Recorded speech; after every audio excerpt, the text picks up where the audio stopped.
Assalamu alaikum viewers, this is your host Mohammad Daniel Asif. Welcome back to my YouTube channel. I hope all of you are in the best of health and spirits. Today I'm going to discuss with you business memorandum, what are its types, its different examples, how to write the perfect memorandum and what it is intended for. तो इससे पहले कि video start करें, I would encourage all of you to like, share and subscribe my channel और bell icon को भी दबाइए so that you stay updated regarding the videos being uploaded on this channel. तो जैसी कोई वीडियो अपलोड होगी, you will get instant notification. So without any further delay, let's delve into today's discussion. What is business memorandum? Memorandum एक Latin word है which means to remember, to bring to mind. Memorandum basically written communication है which takes place within an organization. ये different है from a letter. I will tell you how. Because letters are written to people who are outside the organization, whereas memos are written to people who are working in your organization. So in other words, we can say that memo is a sort of internal communication. तो memorandum basically एक internal document है और what it is intended for. It communicates information, directives और policies within an organization. फिर एक और difference letter से इसका ये भी है कि लेटर्स मे बी शॉर्ट और long depending on the context, but memos are always short and to the point. Memos में आपने कंसाइजनेस पे फोकस करना है, वर्बोसिटी इंक्लूड नहीं करनी, अननेसेसरी इररेलेवेंट डिटेल्स नहीं इंक्लूड करनी. You have to talk short and you have to talk direct and you have to only focus on the specific business topics और इशूज. टू द पॉइंट बात करनी है. Moving on, what are different types of business memorandums? सबसे पहले informational memo. ये वो memos होते हैं जो इन्फॉर्मेशन शेयर करते हैं, लाइक कोई अपडेट है, न्यू पॉलिसी है, कोई गाइडलाइंस है. फिर डायरेक्टिव मेमो, ये एम्प्लॉयज़ को इंस्ट्रक्ट करते हैं regarding actions that they have to take या उनकी रिस्पॉन्सिबिलिटीज़ जो हैं. Then request memo, they ask for resources, information और एक्शन. बेसिकली जब भी आपको इंफॉर्मेशन कोई रिसोर्स के लिए रिक्वेस्ट कर रहे हैं तो that comes under the category of request memo. फिर कंफर्मेशन मेमो होते हैं, ये किसी भी कन्वर्सेशन को, एग्रीमेंट को कंफर्म करते हैं. देन प्रोग्रेस मेमो, ये अपडेट्स प्रोवाइड करते हैं on projects which are taking place, on task that your company is pursuing. इसके बाद Why are business memorandums important? तो इसकी इंपॉर्टेंस पे मैं बात करना चाहूँगा. सबसे पहले इसमें क्लैरिटी पे फोकस किया जाता है. दे present information in a structured understandable format. फिर ये रिकॉर्ड कीपिंग के लिए ज़रूरी है. They provide a documented record for reference. Efficiency, ठीक है, क्विक कम्युनिकेशन होती है, क्लियर कम्युनिकेशन होती है, जिसकी वजह से जो आपकी ऑर्गेनाइजेशन है उसकी एफिशिएंसी बूस्ट होगी. देन शफाफियत, ट्रांसपेरेंसी एक बहुत बड़ा फैक्टर है. जब अपडेट्स शेयर हो रही हैं, पॉलिसीज शेयर हो रही हैं तो ऑर्गेनाइजेशनल ट्रांसपेरेंसी को प्रमोट किया जा रहा है. Everyone is on board. Significance of business memorandums, ये यूनिफॉर्म कम्युनिकेशन एनकरेज करते हैं within an organization. Misunderstandings को कम रिड्यूस करते हैं बिकॉज इंस्ट्रक्शंस क्लियर होती हैं, अपडेट्स सारों तक पहुंचती हैं. फिर अकाउंटेबिलिटी जो है वो होती है इस तरह, because memos often outline specific actions. तो इस तरह अकाउंटेबिलिटी के जो दरवाजे हैं वो खुलते हैं. Now I will tell you the steps to write a business memorandum. सबसे ऊपर आप टॉप पे हेडिंग देंगे मेमोरेंडम. इसके बाद लेफ्ट साइड पे सबसे पहले आप लिखेंगे टू, यानी आप किसको मेमो लिखने जा रहे हैं. उसके बाद फ्रॉम, मेमो लिख कौन रहा है, यानी सेंडर कौन है. तो अभी व्यूअर्स मैं आपको प्रॉपर एग्जांपल्स भी इसकी दूंगा, पहले जस्ट मैं आपको स्टेप समझा लूँ. देन डेट आप लिखेंगे, किस दिन आप मेमो लिखने जा रहे हैं. उसके नीचे सब्जेक्ट, जैसे होता है ना हमें जो बिजनेस ईमेल्स हम लिखते हैं हमें आती हैं, उसमें एक सब्जेक्ट लाइन होती है. वो सब्जेक्ट लाइन पढ़कर आपको आइडिया हो जाता है कि what this message is about. तो सिमिलरली आप वन लाइन का सब्जेक्ट लिखेंगे ताकि जिनको आपका मेमो रिसीव होगा वो ये सब्जेक्ट लाइन पढ़ के उन्हें आइडिया हो कि what this memo is about. उसके बाद आपकी ओपनिंग स्टेटमेंट आएगी, 2 to 3 लाइंस का आपका इंट्रोडक्शन होगा.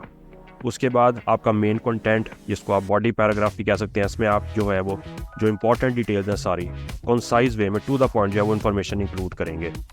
इसको आप पैराग्राफ की शक्ल में भी लिख सकते हैं, इसको आप बुलेट पॉइंट्स की शक्ल में भी लिख सकते हैं। असल जो आपका कंसर्न वो ये है कि जिनको आप लिख रहे हैं उनको आप ही कम्युनिकेशन समझ लग जाए, because you have to achieve a state of effective communication. और इफेक्टिव कम्युनिकेशन वही होती है जब जो मैसेज सेंडर्स भेज रहा है उसी कॉन्टेक्स्ट में जिसमें वो भेज रहा है, उसी एग्जैक्टली उसी कॉन्टेक्स्ट में, उसी टोन में, उसी स्टाइल में जो है वो रिसीवर जो है उसको समझ सके, अंडरस्टैंड कर ले, कॉम्प्रीहेंड कर ले। तो देन जो आपकी कम्युनिकेशन जो है वो इफेक्टिव बनती है। सिर्फ मैसेज पहुंचा देना, that is communication. But when your intended message is delivered and understood by the audience in the way that it is designed to and it is meant to, then we achieve a state of effective communication. अच्छा, फिर आपका जब main सारा content हो गया, उसके बाद आखिर में आप कंक्लूजन लिखेंगे। 2 to 3 पॉइंट्स में आप अपने जो की पॉइंट्स हैं उन्हीं को रीस्टेट करेंगे, समराइज करेंगे, एक्शन स्टेप्स बताएंगे। व्यूअर्स याद रखें, कंक्लूजन में कोई भी न्यू इन्फॉर्मेशन या न्यू डिटेल आपने इंक्लूड नहीं करनी। You only have to restress the points that you have already mentioned in your main content. और उसके बाद आखिर में आप अपने नाम और लिखेंगे, उसका टाइटल, उसका अपने सिग्नेचर आप कर देंगे। Okay, so now I am gonna discuss with you some examples of business memorandum. सबसे पहले एक इंफॉर्मेशनल मेमो आपके सामने रखने जा रहा हूँ। सबसे ऊपर आप टाइटल लिखेंगे memorandum to all employees from HR department, date 1st of November 2024, subject new health and safety policy update। तो आपको सब्जेक्ट से आइडिया हो गया कि ये मेमोरेंडम किस बारे में है। अच्छा, इसका इंट्रोडक्शन में हम क्या लिखेंगे? We would like to inform all employees about the updated health and safety policy effective from November 15, 2024। तो जो रीडर्स हैं उनको समझ लग जाएगी, जो आपके एम्प्लॉयज़ हैं, जो आपके मेंबर्स ऑर्गेनाइजेशन में जिन तक ये मेमो जा रहा है, कि ये हेल्थ और सेफ्टी पॉलिसी जो अपडेट हुई है उसके रिगार्डिंग ये मेमो है। और ये इफेक्टिव कब से होने जा रही है? 15 नवंबर से। इसके बाद मेन कंटेंट में आप बुलेट पॉइंट्स में वो सारे पॉइंट्स हैं उन पर स्ट्रेस करेंगे। The new guidelines emphasize work place cleanliness, emergency procedures, reporting protocols for any safety concerns. ठीक है, तो ये आपने सारा मेन कंटेंट डिलीवर कर दिया। अब उनको आइडिया हो गया कि क्या क्या चीज़ है जिनके ऊपर जोर दिया जा रहा है। फिर आप इंक्लूड कैसे करेंगे? Please review the policy document attached and contact the HR department if you have questions. मतलब इन केस किसी की भी कोई क्वेरी है तो वो HR डिपार्टमेंट से रब्ता करे। Thank you for your cooperation in making our work place safer for everyone. इसके नीचे जो है वो ऑप्शनल है कि आप अपने मतलब नेम लिखें जो मेमो ये लिख रहा है और अपने नीचे साइन भी कर दें, ताकि उन सबको पता लग जाए कि ये मेमो किसकी तरफ से आया है। उसके बाद एक और एग्जांपल आपसे डिस्कस करता हूँ मेमो की। डायरेक्टिव मेमो वो कैसे लिखते हैं? सबसे ऊपर अगेन मेमोरेंडम लिखेंगे आप। उसके बाद टू मार्केटिंग टीम को हम लिखने जा रहे हैं। फ्रॉम कोई भी नाम यहाँ पे लिख रहे हैं, जॉन डो मार्केटिंग डायरेक्टर है ये जो मेमो लिख रहा है। Date 1st of November 2024, subject social media strategy changes. तो इससे पहले कि आप मेमो की मेन इन्फॉर्मेशन में आपको सब्जेक्ट से आइडिया हो गया कि सोशल मीडिया की कुछ स्ट्रेटजीज चेंज होने जा रही हैं, जिसके रिगार्डिंग हमें मेमो जो है वो सेंड किया जा रहा है।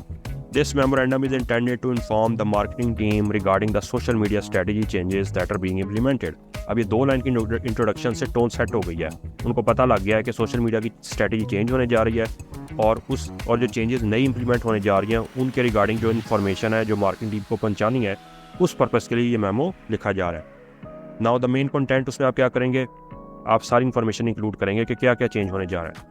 Please adhere to the following guidelines effective immediately. Effective immediately का मतलब है कि स्टार्टिंग फ्रॉम राइट नाउ आपको ये चेंजेस फॉलो करनी है और ये न्यू गाइडलाइंस को फॉलो करना है। Shift focus to targeting audience engagement on LinkedIn and Instagram. Decrease time and resources allocated to Twitter. Explore new content ideas for video promotions. ये अब आपने मेन सारा कंटेंट डिलीवर कर दिया। नाउ अब कंक्लूड में आप अपने मेन मैसेज को ही बात जो है दोबारा उसको रीएम्फसाइज करेंगे, रीस्ट्रेस करेंगे। A team meeting will be scheduled next week to discuss specific tasks and goals. Let me know if you have suggestions before the meeting. Thank you for your attention to this directive. Again आप and पे अपना नाम, title, designation और अपने sign कर देंगे।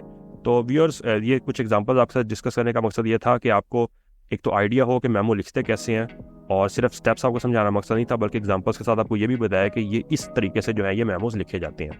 जो पहला मेमो मैंने आपके साथ डिस्कस किया था वो एक इन्फॉर्मेशनल मेमो था, ये जो दूसरा मेमो है जिसमें डायरेक्ट किया जा रहा है, ये इसको आप डायरेक्टिव मेमो है। सिमिलरली आप रिक्वेस्ट का मेमो, इंफॉर्मेशन वाला मेमो जो है, बाकी भी जो डिफरेंट टाइप्स की मेमो है उसकी भी इसी तरह जो एग्जांपल्स हैं वो लिख सकते हैं और आप उनको समझ सकते हैं। बिकॉज ये मेमोज यही डिमॉन्स्ट्रेट कर रहे हैं, ये एग्जांपल्स के how memos very depending on the purpose. ठीक है, जरा जिस पर्पस के लिए आप मेमो लिख रहे हैं उस हिसाब से आपको इन्फॉर्मेशन इंक्लूड करनी पड़ेगी। एक चीज़ यहाँ पर मैं बताना बड़ा ज़रूरी समझता हूँ कि इस चीज़ को नहीं माइंड में रखना कि ये जो मेमो है, ये इंटरनल कम्युनिकेशन है, ये कौन सा बाहर जानी है या किसी और ऑर्गेनाइजेशन के पास हम अपना लेटर लिख के भेज रहे हैं कि विद इन ऑर्गेनाइजेशन ही है, तो अगर टोन जो है वो थोड़ी इनफॉर्मल भी हो जाएगी या जो है वो हम टू दी पॉइंट से हट के कुछ एक्स्ट्रा डिटेल्स भी लिखने लग पड़ेंगे या एग्जैक्ट फॉर्मेट को या स्टाइल को फॉलो नहीं भी करेंगे तो कुछ फ़र्क नहीं पड़ेगा। नहीं, ऑल्दो मेमो जो है दिस इज़ इंटरनल कम्युनिकेशन, ये सिर्फ आपके जो एम्प्लॉयज़ है विद इन ऑर्गेनाइजेशन उन तक ही जाना है, but still you have to follow the proper protocols of writing a memo. आपको वो स्टाइल फॉलो करना है, आपको फॉन्ट, आपको वो डिज़ाइन, आपको format, you have to make sure that everything is in the correct order. ठीक है, दे माइट बी फॉर्मल और they might be informal depending on the context, but important ये है कि आप मेमो लिखने के जो सारे प्रोटोकॉल्स हैं उनको फॉलो करें। ठीक है, towards the end I will like to say that memos are essential for effective internal communication in organizations. They save time, they keep records and ensure clarity. इससे accountability बढ़ती है, transparency आती है आपके organization में, और जब आप correct format को follow करते हैं तो it enhances professionalism and communication. So that was all about today, viewers. I really hope you found this lecture interesting and this video was informative, and after watching this video you'll have a pretty clear picture of how to write the perfect memo. So do let me know in the comment section what you thought about today's video and also recommend which topic would you like me to explore next. आप सबसे मुलाकात होगी इंशाल्लाह अगली video में। तब तक के लिए अपना ख्याल रखें। Stay happy, stay safe, stay blessed. अल्लाह हाफिज़।